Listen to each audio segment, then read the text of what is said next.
Okay, going back in time again. This is 2016, so let's go back 16 years. The summer of 2000, I ended up moving out because of Steve. In '99, ended up living off a little place on Hardpinch.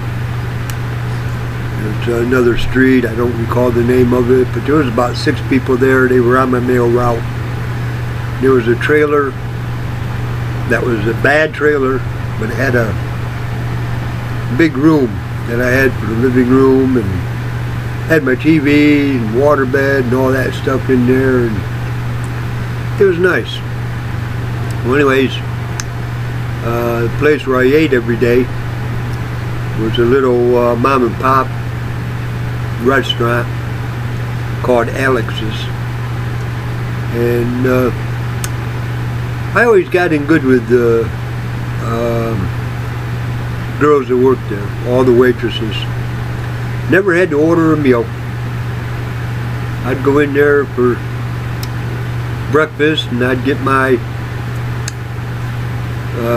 wheat toast and coffee with orange juice, and then I'd go to work. And about 2:30, when I get done with the mail route, I'd go in and sit at the bar, and the waitress will come over and scribble something down, and they always made sure that my lunch and my dinner was something totally different. I had a lot of specials, but I never had to order a meal. You know, they knew I drank coffee, straight black. Used to take the kids in there when I had them. It was during the time of the visitation before the dam broke. But here's the ironic part about it is Walmart had their $5 box. I got a DVD player, or DVR player, DVD player, whatever you want to call it. And I had, probably about 300 movies that I'd get from the $5 bin at Walmart.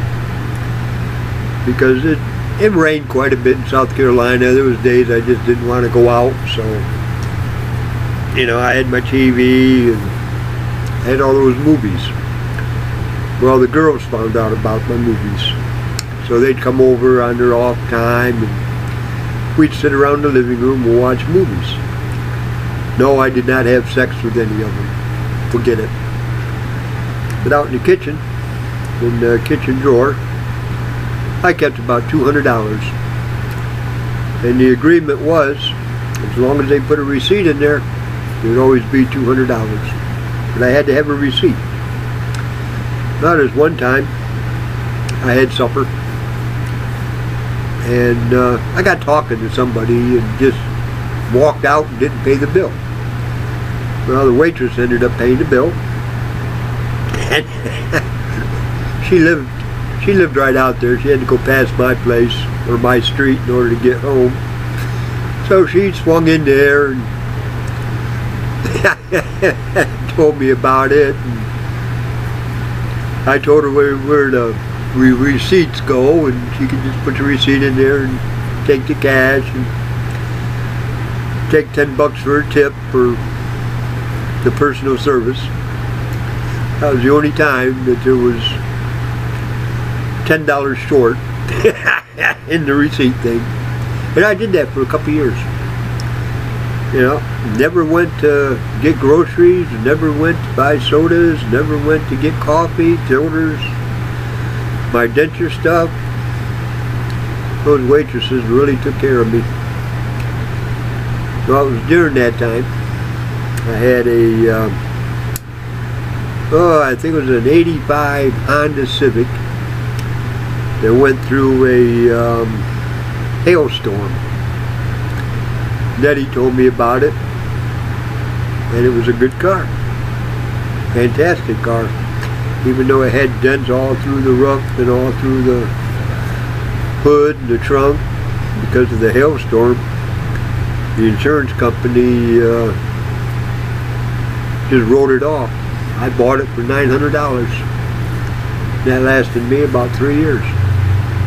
Real good car. Very cheap on gas, you know, but it looked like a wreck. But it did the mail route, so I was happy with it. Well, this one Sunday morning, I was on my way to church. Now, Hardpinch goes from Highway 402 to Dr. Evans Road, and they convene down, come to the Y. Dr. Evans goes this way, 402 goes that way. And at the Y, there's about a mile and hit Moncks Corner. But at the Y, now Umbria was the first street that goes from 402 to Dr. Evans. And about a mile past that was Hardpinch, went from 402 across to Dr. Evans. Hardpinch was about a mile and a half longer than what Umbria was because of the Y factor. So that kind of opens up that. But that whole area was my mail route. I knew I had 547 people and I knew 520 of them. You know, just the ones that kept moving in, and then I never seen them. I never met them because they were never there or never got any special mail or special delivery or packages or any of that. But anyways, I was on my way to church one morning, and I woke up that morning, normal Sunday morning. I always check the drawer to make sure that the receipts and the cash matched. You know, $200. That matched. And I did my devotions. Then I got in the car. I went down the street I live on that takes you to Hardpinch. And I usually go left, get on 402, and head to Moncks Corner. But this one particular day, my car decided to go right. Don't ask. I did not release the gas. I was coming up to make my left. I turned on the left-hand turn signal. As I took my foot off the gas, the car slowed down by itself and started going off to the right. Now, me being me, you know, like I said, I'm always talking to God while I'm driving.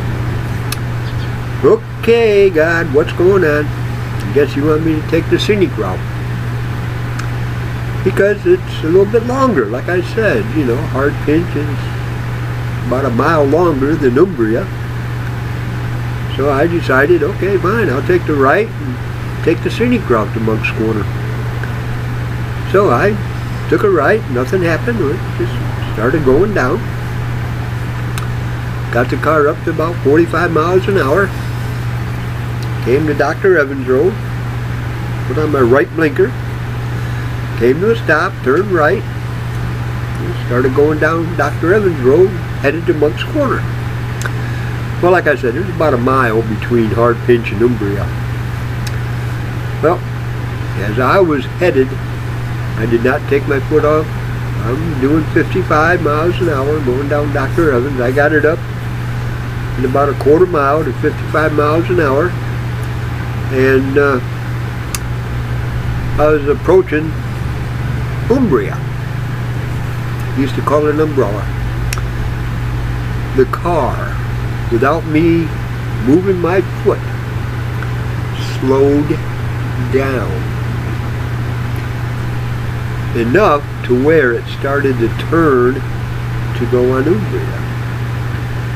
So I put my foot on the brake because we were still going a little bit too fast, like 30 miles an hour. So I put my foot on the brake and slowed it down. And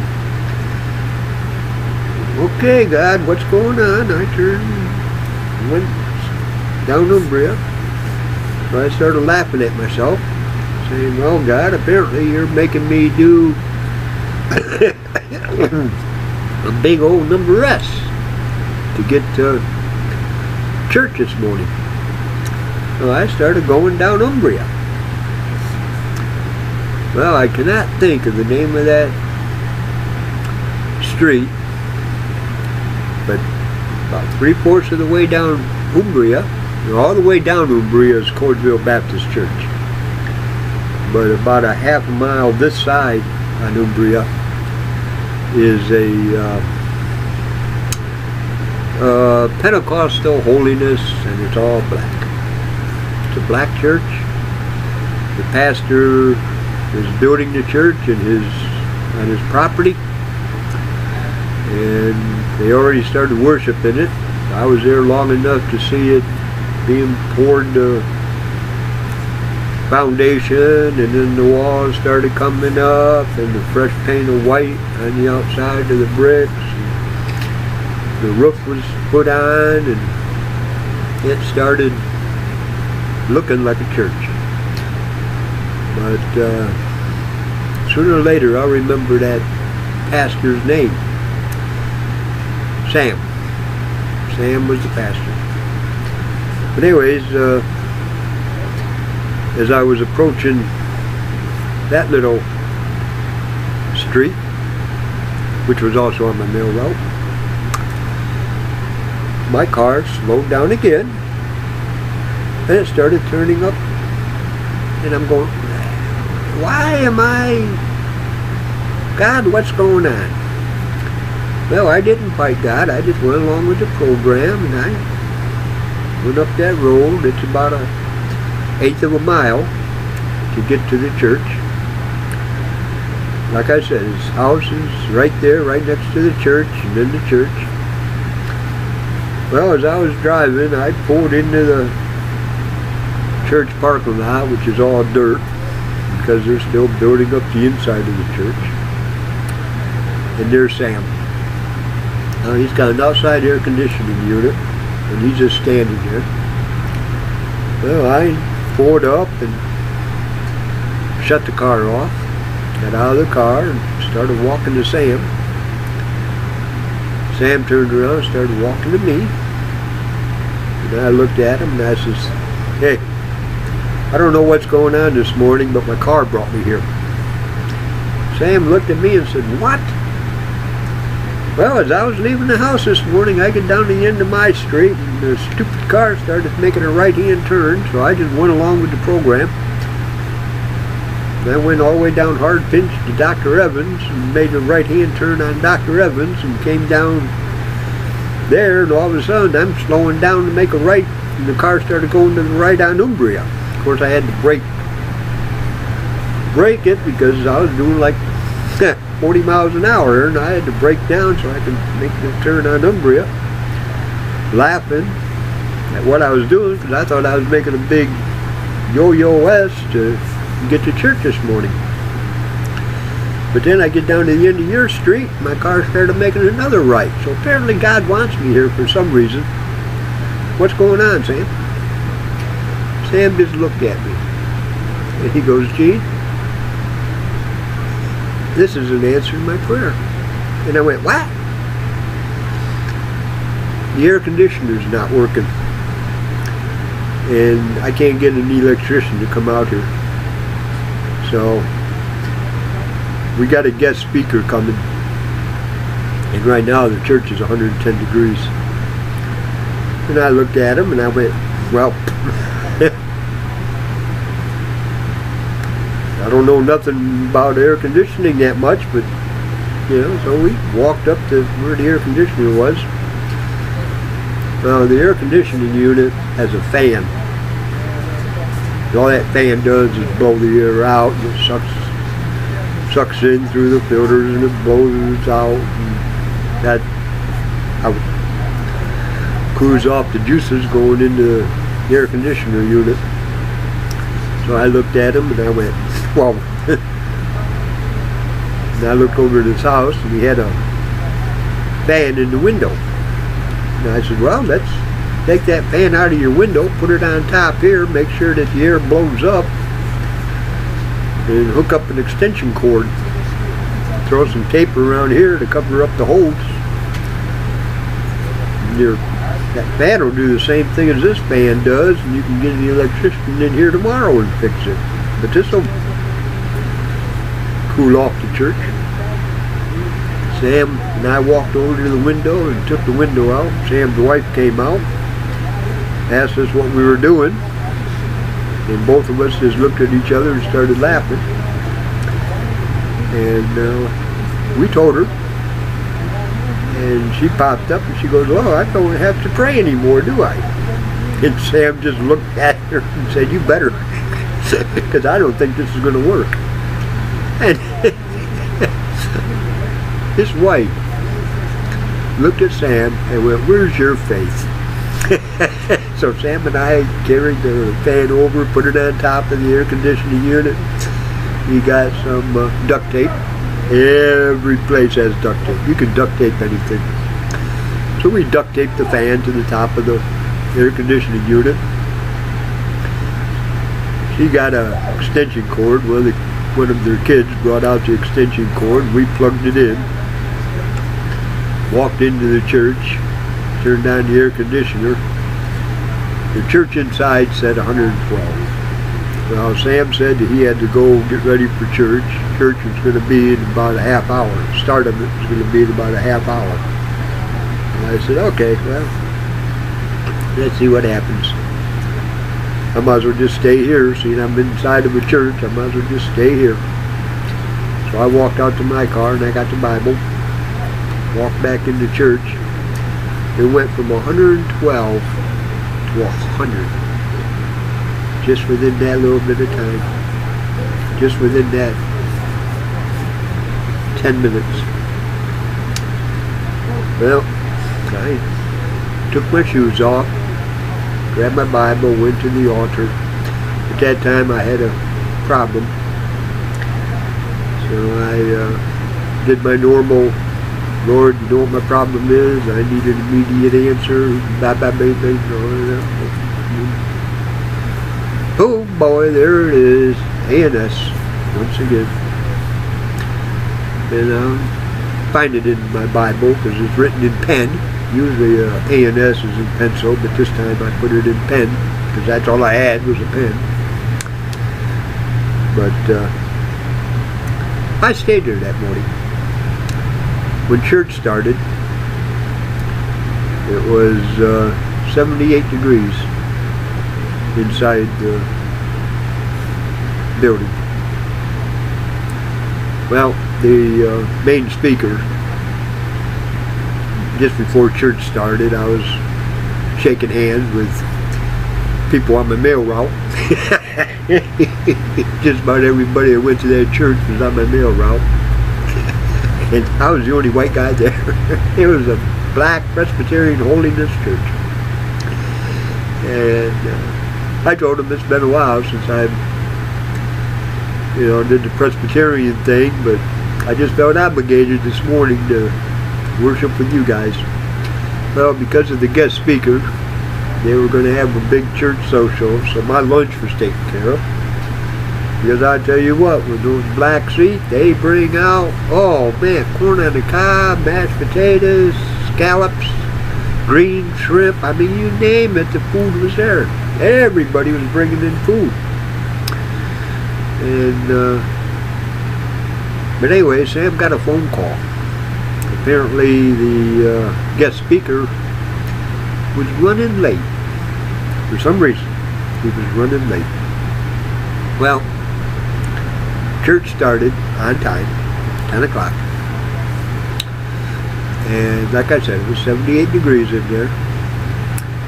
Sam was up there, and they've already taken the first offering. And it got to be about 11:15. And we're just up there singing. Sam said we're going to sing until the guest speaker arrives for the message. So we sang, and it got to be about 11 o'clock. Well, about 10 after 11, this gentleman came through the door. Sam finished the song that was singing and introduced the man as the guest speaker. Well, he takes the pulpit, Sam goes, sits down. Now they haven't communicated as to what was going on that morning. They haven't said nothing. Except the guy was running late. Well, this gentleman gets up at the pulpit and he started talking. He was explaining why he was late, turned and apologized to Sam. He had all intention purposes to, he came from Columbia. He left Columbia at 6 o'clock, knowing that it takes about 2 hours to drive to Moncks Corner from Columbia. But there was traffic detours and overturned truck, and then there was another accident and all kinds of detours, and he got lost on one detour, which created him to call Sam. He spoke to Sam's wife and saying, hey, I'm running late and I don't have much time on my phone, so I'll get there as soon as I get there. Because he couldn't talk on the phone because he didn't have either not enough battery or not enough time or something. Something was going on with his phone that he couldn't talk. So he knew nothing. Well, he gets up there, and after he brought everybody up to date as to how his day started, he popped up and he goes, we all have days like, and then he stopped. And then he looked over at Sam. And he goes, Sam, do you realize you got a white man in your congregation? And Sam goes, yeah, we do today, sir. We do today. We do today. That man looked at me and he goes, I don't know the situation. I don't know what's going on. But you are the reason we're having church here today. Now I'll find out during the meal why you are here. Because that's going to be my #1 priority, because I have never been a guest speaker at a church that had a white man in it. This is a first for me. And I looked at him and I said, well, it's a first for me too, Pastor. And everybody started laughing. Well, about 1:30, the preaching was done. And I'm standing in line, I'm getting my food. Sam comes up to me and he goes, Gene, Pastor wants you to eat with us. Okay, no problem. Got my food. They had set aside a guest table for the, visiting pastor. They had him and his family separated. Then the tables were all put together, and his was right in the center. Well, I went over there to the center. And Sam and his wife were sitting there. The pastor, the guest speaker, and his wife and their family were sitting there. The man just looked at me and he goes, well, can you explain why you're here today? And I just started laughing. And I said, did you see that Honda Accord out there with all the dents in it? No. Well, come on, let's take a walk. So I took him outside and I showed him my car. And after I showed him my car, I said, that's the reason I'm here. And then we turned around and started going back into the table, and I explained to him exactly what happened that morning. I did not move my feet, but my car made a right. Then the second right, I made myself. When we got down to Umbria, It decided to make a right without me taking my foot off the gas. And when I got down here to this road here, and I named the road, I can't think of it right now, but let's just say Sam's Road. We got down to Sam's Road and made a right. So I decided, well, apparently God is telling me to go to that church. And when I pulled up in the parking lot, there's Sam standing by the air conditioner. I don't know nothing about air conditioning, but I do know that that fan blows the air out, which creates the cold air to go into the building. So I told Sam, let's just take the fan out of the window, put it here, run a wire, put duct tape around it, and put it on high, and that'll cool off the building, which it did. That pastor just looked at me and went, "You are a living miracle." No. Nope. Nope. I fought my car the whole way here. I questioned. I thought there was something wrong with my car.